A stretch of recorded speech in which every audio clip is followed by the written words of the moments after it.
आज हम आपको कहीं ट्रैवल नहीं करा रहे हैं। ये वीडियो थोड़ा सा डिफरेंट है आज, क्योंकि कहते हैं ना, दूर के ढोल सुहावने लगते हैं। हमारी लाइफ के साथ भी कुछ ऐसा ही है, क्योंकि आप दूर दूर से जब हमारे वीडियोस देखते हैं तो आपको भी लगता है कहीं ना कहीं कि लाइफ हो तो ऐसी, क्योंकि हमें कई कमेंट्स आपके मिलते हैं कि आप सच में इतने मज़े करते हैं, ट्रैवल करते रहते हैं। कुछ लोग हालांकि पूछते हैं कि आप घर को कैसे मैनेज करते हैं, बच्चों को कैसे मैनेज करते हैं। तो बहुत सारे सवाल हैं आपके मन में। चलिए आपकी क्यूरियोसिटी को आज मिटाते हैं और इस वीडियो में आपको कुछ अपनी लाइफ के बारे में बताते हैं। जय मां गंगे, हर हर गंगे। Hello everyone, welcome back to OT expert.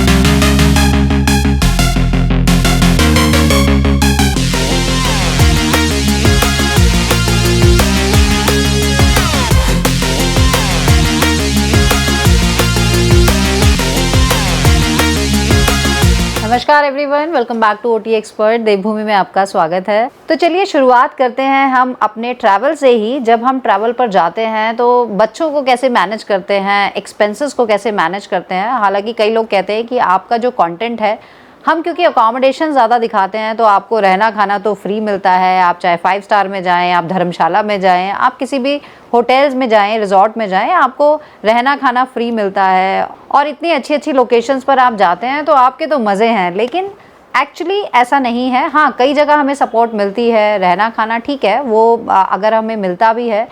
जब हमने चैनल ये शुरू किया था, ये जो कंटेंट हमने लिया था, क्योंकि हमारी एक्सपर्टीज़ इसमें है, हमारा एक्सपीरियंस इसमें है, कहीं ना कहीं हमारे मन में ये था कि हम होटल्स को हेल्प करें, क्योंकि उस टाइम हम कोविड से जस्ट बाहर ही निकले थे और होटल्स की तो अच्छी तरह से वाट लगी हुई थी। सिमिलरली ऐसा नहीं है कि सिर्फ होटल्स को सपोर्ट किया जाए। बहुत सारे जो घूमने के लिए जब लोग आते हैं तो उनको होटल सेलेक्ट करने में बहुत मुश्किल होती थी। तो हमें लगा चलिए कहीं ना कहीं ये कंटेंट शायद उनके काम आएगा, और ऐसा ही हुआ। हमारा सोचना सही था। बहुत लोगों को हेल्प होती है। उनके भी हमें कई मैसेजेस मिलते हैं कि आपके दिखाए हुए लोकेशंस पर हम गए, आपके दिखाए हुए होटल्स हमने यूज़ किए और बहुत अच्छा एक्सपीरियंस रहा। सच में हमें बहुत खुशी होती है और ऐसा लगता है कि मानो हमारी मेहनत सफल हो गई है। लेकिन उसके पीछे कुछ लोगों के जो कमेंट्स आते हैं, जो मज़े वाले जो कमेंट्स हैं, उनके लिए मैं कहना चाहूँगी कि ऐसा नहीं है। दूर से देखने पर जो आपको लग रहा है, ऐसा नहीं होता है। एक इंसिडेंस बताना चाहूँगी आपको, क्योंकि वीडियोस जब आपने हमारी देखी थी वाराणसी की, शायद किसी को नहीं लगा होगा कि इन वीडियोस को बनाने में हमने क्या क्या मुश्किलों का सामना किया। वो मुश्किलें क्या थी मैं आपको बताती हूँ। लगभग इसी मौसम में गए थे, जुलाई स्टार्टिंग में, और हम वेदर देख कर गए थे। पहाड़ों में बारिश हो रही थी, जैसा कि अभी भी हो रही है, लेकिन वहाँ का वेदर इतना ख़राब नहीं था। बट ओवरऑल जब हम वहाँ पहुँचे, क्योंकि गंगा जी का जल स्तर बढ़ चुका था, वहाँ के घाट सभी डूब चुके थे।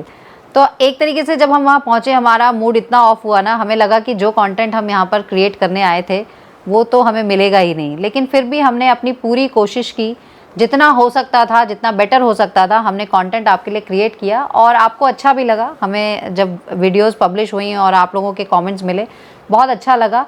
लेकिन जब हम वहाँ से वापस आए तो वापस आने के टाइम हमारी ट्रेन थी, लगभग 11 बजे हमें ट्रेन ने, वंदे भारत ने छोड़ा था दिल्ली में, और वहाँ से हमने लगभग 11:30 बजे अपनी गाड़ी ली और वापस आने लगे। होंडा अमेज थी हमारे पास उस टाइम।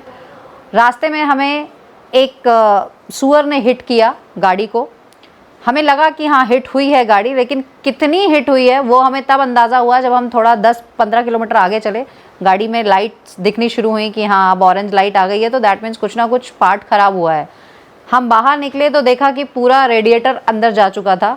गाड़ी उस हालत में नहीं थी कि हम उसको बहुत ज़्यादा चला सकते थे। मेरठ के आसपास की ये घटना थी। रात के 2 बज चुके थे। वहाँ पे हमें एक होटल लकीली मिल गया। गुजराती होटल था मुझे जहाँ तक याद है, और वहाँ पर ओनर भी अवेलेबल थे। तो हमने उनसे रिक्वेस्ट की और उन्होंने बहुत अच्छे से हमें बोला कि आप कोई बात नहीं, अपनी गाड़ियाँ खड़ी करके जाइए, और सामने बस खड़ी है। ये आगरा से बस आ रही थी, वो उन्होंने कहा हरिद्वार आपको ड्रॉप कर देंगे। हरिद्वार से फिर हमने दूसरी बस लेकर हम ऋषिकेश पहुँचे सुबह 5:30 बजे। तो ये पूरी हमारी लंबी जर्नी थी, लेकिन हमने कहीं भी इसको डिस्क्राइब नहीं किया, क्योंकि हमें लगा ये जो हुआ वो हमारी एक पर्सनल लाइफ में, ठीक है किसी के साथ भी कुछ हो सकता है, बट कहीं ना कहीं हमारे कंटेंट के साथ मैच नहीं करता वो। तो हम कभी भी नहीं चाहते कि जो हम आपको कंटेंट दिखाते हैं उसमें हम अपने पर्सनल लाइफ को मिक्स करें। और शायद कहीं आपको देखकर भी नहीं लगा होगा हमारे व्लॉग्स में कि हमने जो परेशानी झेली उसका कोई इम्पैक्ट हमारे ऊपर आया। तो ठीक है, वो चीज़ें चलती रहती हैं। लेकिन लोगों को तो वीडियोस देखकर सिर्फ यही लगता है ना कि सब अच्छा है, ट्रैवल है तो मज़े है, ऐसा काम हमें भी मिल जाए। एक्चुअली अच्छा काम है। कोई हमसे भी पूछे कि आप क्या करते हो, तो हम बोलेंगे हम ट्रैवल करते हैं, घूमते रहते हैं, तो इससे अच्छा क्या होगा। लेकिन कहीं ना कहीं जब ये बहुत एक्सेस हो जाता है तो पूरी फैमिली सफ़र करती है। अब हमारे लिए ये हमारा काम बन चुका है, इसलिए ये हम कह सकते हैं कि हमारी मजबूरी है ट्रैवल करना। चलिए एक और किस्सा आपको बताती हूँ मैं हमारे ड्रोन शॉट्स का। हालांकि मैंने देखा है कई ट्रैवल चैनल्स भी जो इंसिडेंट्स उनके साथ होते रहते हैं, एक्सीडेंट्स होते हैं या फिर ड्रोन उनका क्रैश हो जाता है, तो वो सारी चीज़ें वो वीडियो में भी शूट करते हैं। हालांकि हुआ हमारे साथ भी ऐसा, लेकिन हमें ऐसा लगता है पर्सनली कि हम आपको हमारा चैनल अगर आप देखो तो आपको खुशियाँ मिलें, आप खुश हो उसे देख के। दुख तो सभी की लाइफ में है, तो हम भी अगर आपको अपने दुख दिखाएंगे तो दुख से और क्यों दुखी करें आपको। तो इसीलिए हमारे साथ मैं आपको लेकिन एक किस्सा बताना चाहूँगी। हम मसूरी शूट करने गए थे और कैंपटी फॉल का आपने वीडियो देखा होगा, कैंपटी फॉल एंड लैंडौर। तो हमने वीडियो शूट करने गए थे, हम स्कूटर पे गए थे और 80 फीट की खाई में गिरा हमारा ड्रोन, क्योंकि उसके सेंसर में शायद रिवर्स में कुछ बैक में ऐसा था कि उसने सेंसर काम नहीं किया और वो पेड़ से टकरा के गिर गया। वहाँ पर जाना जहाँ वो गिरा था इतना इम्पॉसिबल था, लेकिन किसी की मदद लेके हमने, लोकल पर्सन थे उसकी मदद से सर भी साथ में नीचे गए। और ये लगा लीजिए कि उसको वापस लाने में, जब ये वापस आए वहाँ पर लेकर आए, क्योंकि इनके मन में भी ये था कि सीधा 1-1.25 लाख का नुकसान है तो मैं लेकर तो जाऊंगा, ढूंढूंगा तो मैं पक्का। बहुत देर लगी उसको ढूंढने में, बट फाइनली जब वो मिल गया तो वो ये लेकर आए ऊपर। लेकिन इनकी जो हालत थी, बीपी बिल्कुल डाउन हो चुका था और मैं इनको देखकर डर गई थी कि पता नहीं क्या होगा। फटाफट से इनके मुंह में चीनी डाली हमने थोड़ी सी, और जब थोड़ा सा इनको लगा, कॉन्शियस हुए, तो सबसे पहले क्या वर्डिंग्स थे कि मैं ज़रा ड्रोन चला के देख लूँ कि ये सही है या नहीं है। भगवान की दया से ड्रोन ठीक था हमारा, उसको कुछ नहीं हुआ था। और जैसे ही उसने फ्लाई किया, इनकी धड़कनें अपने आप सही होने लग गई। तो इस तरह की चीज़ें भी होती रहती हैं। एक बार हम भीमताल में शूट कर रहे थे, वहाँ पर ये रिवर्स ले रहे थे और वायर में केबल जा रही थी वहाँ पे मोटी सी, उसमें अटक के उसकी लेग टूट गई पूरी। हमारा आगे कोई ड्रोन शॉट हम उसमें ले नहीं पाए, जितने हम ले चुके थे बस उसी को हमने यूज़ किया। बट हमने कभी भी ये शो नहीं किया। ठीक है, बहुत सारी चीज़ें सबके साथ होती हैं। इवन मैं कहना चाहती हूँ कि पर्सनल जो होमली चैनल्स हैं, वहाँ पर कहीं ना कहीं आप कनेक्ट हो जाते हैं, उनको आपको पता चल जाता है कि उनके डेली लाइफ में क्या हो रहा है। लेकिन जो ट्रैवल चैनल्स होते हैं या टेक्निकल चैनल्स होते हैं, उनकी डेली लाइफ में क्या हो रहा है वो आपको नहीं पता होता है। तो इसीलिए मुझे लगा कि आज चलिए एक वीडियो शेयर करते हैं आपके साथ, बनाते हैं और आपको बताते हैं कि हम डेली लाइफ में किस तरह के चैलेंजेस फेस करते हैं। अभी हम लेटेस्ट जो आपने वीडियो देखा है हमारा, हम शिमला गए थे। बहुत लोगों ने बोला, इवन हम भी देख रहे थे कि हिमाचल का वेदर बहुत ख़राब है, लेकिन हम सब बात करके वहाँ पूछ कर ही गए थे। हमें लगा सेफ़ है। इवन घर से भी निकले जब हम, तो एक्चुअली यहाँ पे बारिश हो रही थी, उत्तराखंड में बारिश हो रही थी, शिमला में कोई बारिश भी नहीं थी, तो सेफ़ था, हम पहुँच गए वहाँ पर। लेकिन जब हम ऐसी जगहों पर जाते हैं, बच्चों को हम छोड़कर जाते हैं, ठीक है कि बच्चे अब टचवुड की हमारे सेंसिबल हम कह सकते हैं या उतने केपेबल हैं कि वो खुद से कहते हैं कि कोई बात नहीं, आप जाओ और हम मैनेज कर लेंगे। तो किसी तरह से वो मैनेज करते हैं। लेकिन फिर भी हम शूट पर होते हैं, लेकिन मन में हमेशा ना यही लगा रहता है कि उन्होंने खाना खाया होगा या नहीं खाया होगा, स्कूल के लिए रेडी हुए होंगे या नहीं हुए होंगे।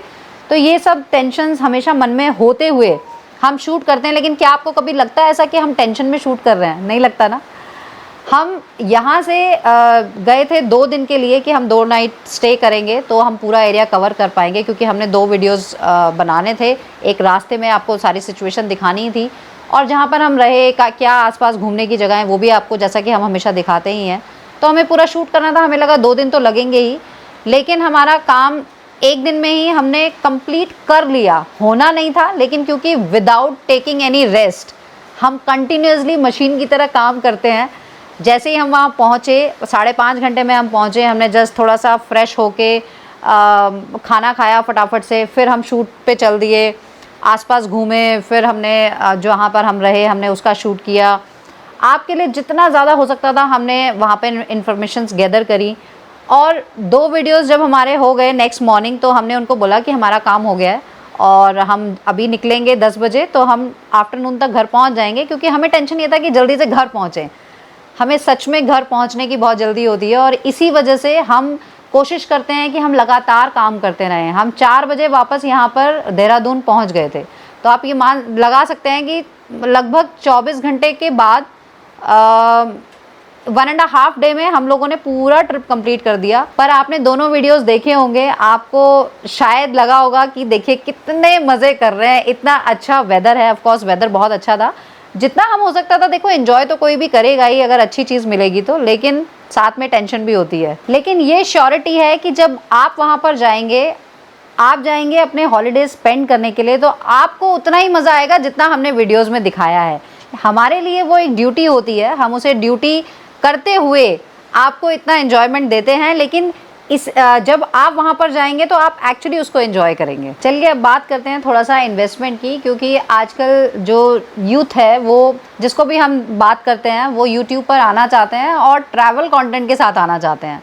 तो उनके लिए बहुत ज़रूरी है ये समझ लेना कि कहने को तो सभी लोग कहते हैं कि आपको वीडियो ही तो शूट करना है तो आप फ़ोन से शूट कर लीजिए, बट जब आप ट्रैवल की बात करते हैं, आप सीनिक व्यूज़ दिखा रहे हैं, तो वो आप नहीं कर सकते, फ़ोन से शूट नहीं कर सकते हैं। उसके लिए आपको अच्छे गैजेट्स चाहिए ही होते हैं।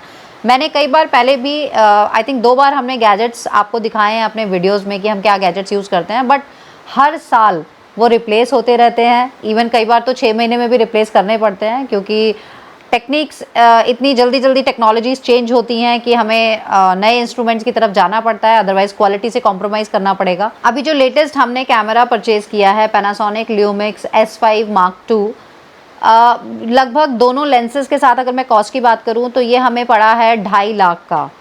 और ऐसा नहीं है कि सिर्फ एक कैमरा से हम शूट करते हैं, साथ में हमने Insta360 अभी लेटेस्ट वो भी लिया है, उसका कॉस्ट भी लगभग 60,000 रुपीज़ है विद ऑल एसेसरीज़। और इसी तरह से ड्रोन तो हमारे पास अभी काफ़ी टाइम हो गया उसको लिए हुए, लेकिन वो उसकी कॉस्ट भी लगभग 1.25 लाख थी। इसी तरह से इन्वेस्टमेंट्स तो चलती रहती है, छोटी मोटी जो इन्वेस्टमेंट्स होती हैं वो तो हम काउंट ही नहीं करते हैं। माइक है, लैपटॉप है, और इस तरह की बहुत सारी इन्वेस्टमेंट्स होती हैं। हमारा एडिटर है पीछे से, अभी एडिटर हमारा इशारा कर रहा है कि मैं भी एक इन्वेस्टमेंट हूँ आपकी। तो इस तरह की इन्वेस्टमेंट्स चलती रहती हैं, उनको हम काउंट नहीं करते हैं। ये हमारा, मैं इन्वेस्टमेंट नहीं कहूँगी, ये हमारा फैमिली मेम्बर है, OTA टीम मेम्बर है, वो बहुत ज़रूरी है। तो इस तरह लेकिन जब हम बात करते हैं कि अगर हमें कोई नया सेटअप शुरू करना है तो उसके लिए ये इजी नहीं होगा। तो ये इन्वेस्टमेंट्स मैं उनके लिए बता रही हूँ जो यूट्यूब पर आना चाहते हैं। मैंने पहले भी कहा है कई बार कि यूट्यूब पर आओ, बहुत अच्छी बात है, लेकिन कंटेंट वो चूज़ करो जो आप इजीली कर सकते हो। कई बार तो हमें भी सोचना पड़ता है कि अब ट्रैवल करने कहाँ जाएँ, तो ये आपके लिए भी ज़रूरी है कि आप समझें कि हम कितना ट्रैवल कर सकते हैं। तो अगर आप ट्रैवल कर सकते हो तो बहुत अच्छी बात है, अदरवाइज़ कंटेंट आपके आसपास ही होता है जिसमें आपकी एक्सपर्टीज़ हैं, आप वो कंटेंट चूज़ करें। चलिए अब बात करते हैं इनकम की। जैसा कि सभी को पता है यूट्यूब का एल्गोरिदम कैसे काम करता है, सब्सक्राइबर्स आपके बढ़ते हैं, व्यूज़ आपके बढ़ते हैं, तो आपकी इनकम भी बढ़ती है। इनकम डॉलर्स में आती है, लोगों को बड़ा अच्छा लगता है, लेकिन कंसिस्टेंसी नहीं है। आपके व्यूज़ कम हो जाते हैं तो आपकी इनकम भी कम हो जाती है, क्योंकि आप क्या दिखा रहे हैं ये बहुत ज़्यादा मैटर करता है, लेकिन लोग क्या देखना चाहते हैं वो भी मैटर करता है। हमारा जो कंटेंट है, अब हम ऐसा तो है नहीं कि अपना कंटेंट चेंज करके आज की डेट में जो हमारे पास एनालिटिक्स आते हैं यूट्यूब से, उसमें हम देख रहे हैं कि लोगों को देखना है कि हिमाचल की तबाही, हिमाचल में बाढ़, हरिद्वार में बाढ़, हर जगह बाढ़ और तबाही की वीडियोज़ लोग देख रहे हैं, लाखों व्यूज़ हैं।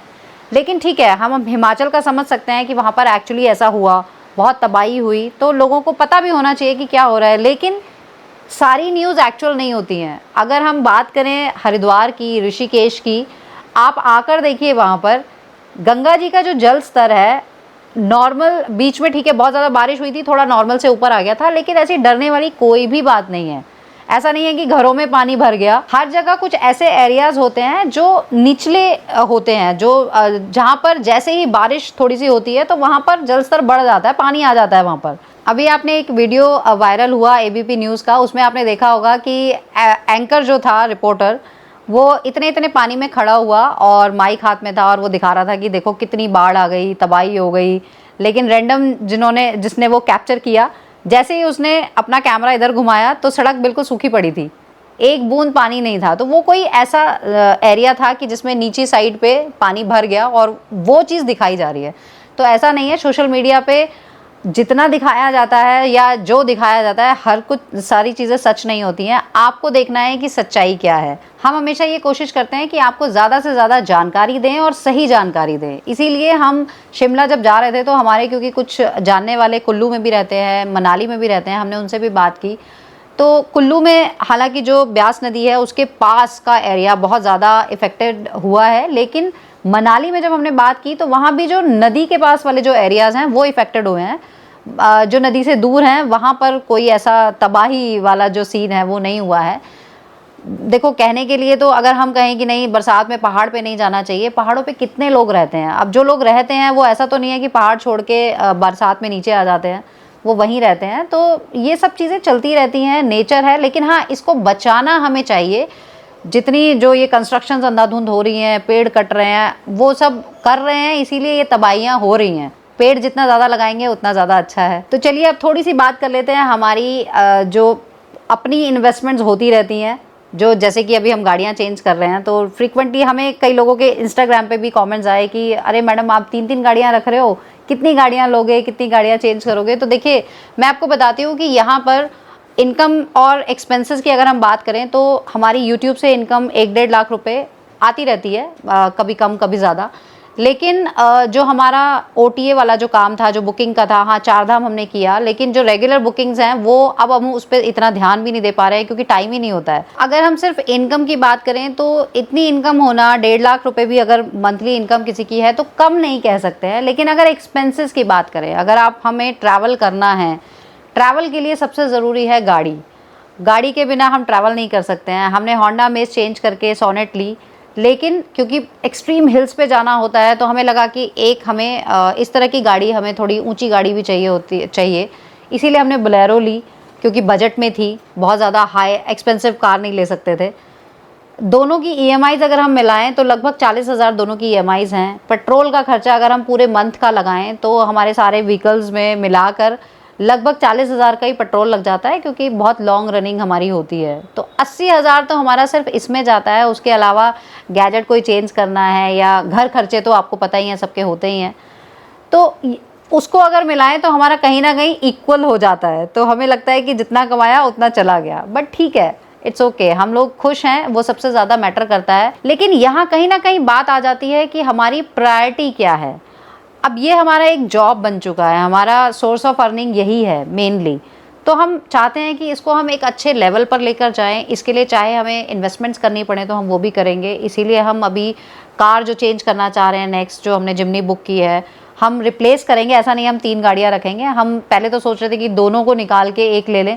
कहीं ना कहीं बजट का इशू आ ही जाता है, अभी देखते हैं उसमें क्या करना है। लेकिन हमारी प्रायोरिटी फिर भी यही रहेगी कि एक अच्छी गाड़ी हो, ताकि हमें ट्रैवल में कोई बीच में हैसल ना आए। हालांकि देखिए, आप कुछ लोगों की प्रायोरिटी होती है कि अपना घर होना चाहिए। ऑफ कोर्स अपना घर सबको चाहिए होता है, लेकिन अगर हम अपने घर की तरफ लग जाएंगे, एक अच्छा घर लेने के लिए अभी से सोच लेंगे, तो फिर कहीं ना कहीं यहाँ पर इन्वेस्टमेंट्स पर इम्पैक्ट आएगा। जो इन्वेस्टमेंट्स हमने की हुई हैं, ठीक है, उसी के लिए हम अभी सोच रहे हैं कि हम थोड़ा सा अभी जो प्लॉटिंग का सोच रहे हैं कि एक प्लॉट लेके अभी डाल दें। फ्यूचर में कभी हम उस पर होम स्टे बनाएंगे या जो भी है। कई बार हमें लोग ये भी कहते हैं कि आप अगर इतनी परेशानी हो रही है तो आप ट्रैवल क्यों कर रहे हैं, इतना ट्रैवल क्यों करते हैं आप। तो जैसा कि मैंने बताया कि अब ये हमारा प्राइमरी बिजनेस हमारा यही है, सोर्स ऑफ इनकम यही है, तो हमें ट्रैवल करते रहना हमारी मजबूरी है। हमने पीछे सोचा था कि यार बहुत ट्रैवल हो गया, अब थोड़ा कम करते हैं।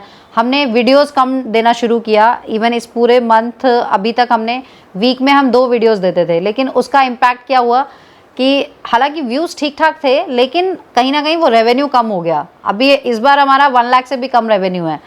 तो अब सोचना पड़ रहा है कि यार अगले महीने खर्चे थोड़े कम करने पड़ेंगे, अदरवाइज़ फिर कैसे मैनेज होगा।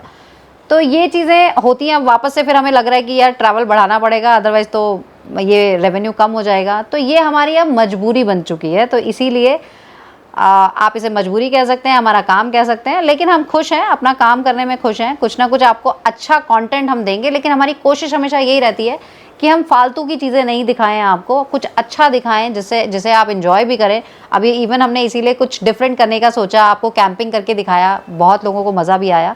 आगे भी करते रहेंगे। कुछ डिफरेंट जगहों पर लोकेशंस हमने अभी सोची हुई हैं कहाँ पर हम जाके कैंपिंग कर सकते हैं।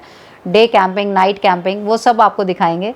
स्नो कैंपिंग, तो उसके लिए लेकिन आपको वीडियोस लगातार देखते रहना है, लोगों को आपको आगे शेयर करना है, हमारे चैनल के बारे में बताना है, बस आपसे इतना ही सपोर्ट चाहिए। प्लीज़ सपोर्ट करते रहिए और इसी तरह से ट्रैवल करते रहिए ओटी एक्सपर्ट सपना के साथ। जय माँ गंगे, हर हर गंगे।